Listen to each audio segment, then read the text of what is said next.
فتح مکہ کے بعد قریش تو سرنڈر کر گئے، لیکن اس کے چھوٹے چھوٹے قبائل تھے، خاص طور پر طائف والے اور حنین والے تھے۔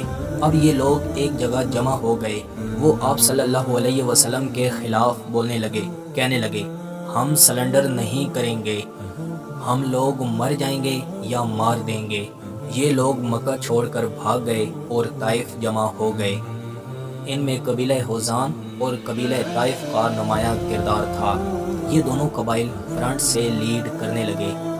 ان سب نے مل کر اپنا ایک لیڈر بھی بنا لیا جس کا نام تھا مالک بن عوف۔ اس نے ایک شرط رکھی کہ میں اس وقت لیڈر بنوں گا جب آپ سب عورتیں، بچے، مال سب کچھ میدان میں رکھو گے، اور یہ اس نے اس لیے کہا تھا کہ کوئی آدمی بھاگ کر نہ جائے۔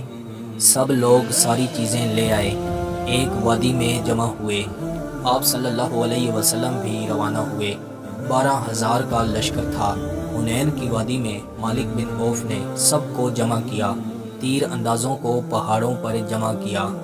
جنگ شروع ہوئی، حنین والے زخمی ہوئے، پھر اچانک تیر اندازوں نے حملہ کیا۔ اسی موقع پر رسول اللہ صلی اللہ علیہ وسلم نے فرمایا تھا کہ میں محمد بن عبداللہ ہوں، میں نبی برحق ہوں، اس میں جھوٹ نہیں ہے، میں مطلب کا بیٹا ہوں۔